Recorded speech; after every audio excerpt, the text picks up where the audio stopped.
Hello friends, बहुत बहुत स्वागत है आपका मेरे चैनल मिस्टिक में। आशा करता हूँ आप सब मज़े में होंगे। दोस्तों, आजकल के ज़माने में कोई भी व्यक्ति ये देखता नहीं है कि किस चीज़ का कब उपयुक्त समय है। यही बात सेक्स पे भी लागू होती है। ऐसा नहीं है, हम जानवर कुत्ते बिल्ली नहीं है कि हम 24 घंटा में जब मन करे कभी भी सेक्स करना स्टार्ट कर दें। कुछ समय ऐसा होता है, कुछ दिन ऐसे होते हैं जब सेक्स नहीं किया जा सकता है। अगर कोई व्यक्ति ऐसा करता है तो उसका दुष्परिणाम उसे निश्चित रूप से भोगना पड़ेगा। आइए जानते हैं वो कौन कौन से दिन है, वो कौन कौन सा समय है जब हमें सेक्स से परहेज करना चाहिए।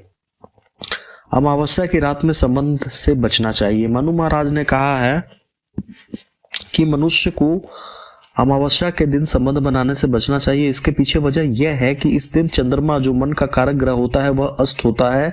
इससे मानसिक बल कम हो जाता है, सृष्टि में नकारात्मक शक्तियों का प्रभाव बढ़ जाता है। ऐसे में संबंध से उत्पन्न संतान का मानसिक बल कमजोर हो सकता है। संतान की आयु और स्वास्थ्य पर भी इसका विपरीत प्रभाव होता है।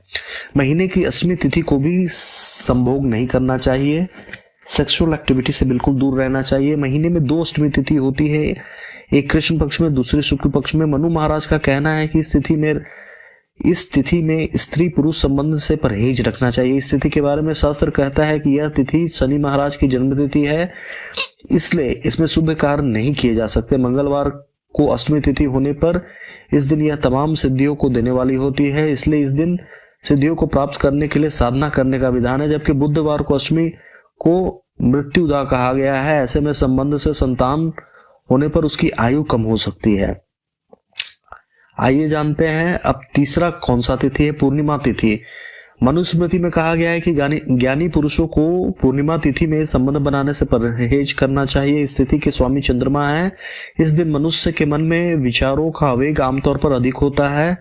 यह पूर्णा तिथि है जिसमें सूर्य और चंद्रमा दोनों आमने सामने होते हैं। अमावस्या को भी पूर्णा तिथि कहा गया है, इसलिए इन दोनों तिथियों में दान पुण्य और पूजन का फल अधिक प्राप्त होता है। पूर्णिमा को देव साधना का दिन माना गया है। इस दिन सभी दैवी शक्तियां जागृत होती है। दूसरी ओर यह पक्ष का अंत भी होता है, यानी पूर्णिमा पक्ष की संधि बेला है। इस समय संबंध से संतान का स्वभाव अति चंचल या उद्वेगपूर्ण हो सकता है, इसलिए पूर्णिमा तिथि को कभी भी सहवास ना करें।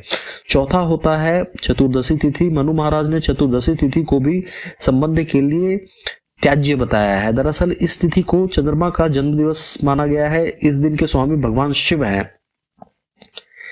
इस दिन को शास्त्रों में रिक्ता तिथि कहा गया है। इस तिथि में शुभ कार्य करना अशुभ फलदायक होता है, जिसका उल्लेख गर्ग संहिता में भी किया गया है। इस तिथि के अशुभ प्रभाव के कारण ही इसे क्ररा भी कहा गया है। हर महीने कृष्ण पक्ष की चतुर्दशी को शिवरात्रि माना गया है, इसलिए इस दिन मनुष्य को ब्रह्मचर्य का पालन करते हुए शिव शंकर की उपासना करना चाहिए।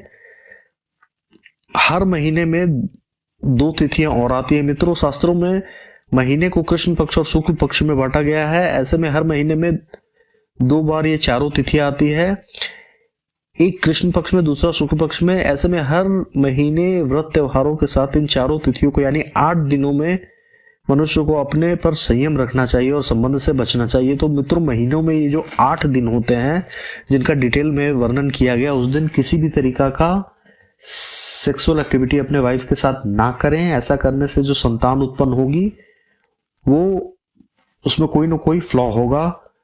किसी का कोई बहुत चंचल होगा, कोई बहुत उद्विग्न होगा। और इन दिनों को विशेष रूप से साधना के लिए उपयुक्त माना गया है, ना कि रति क्रिया के लिए। आशा करता हूँ ये इन्फॉर्मेशन आप लोग को बहुत ही रोचक लगी होगी। कल मैं फिर एक रोचक वीडियो के साथ आऊंगा। तब तक के लिए बहुत बहुत धन्यवाद।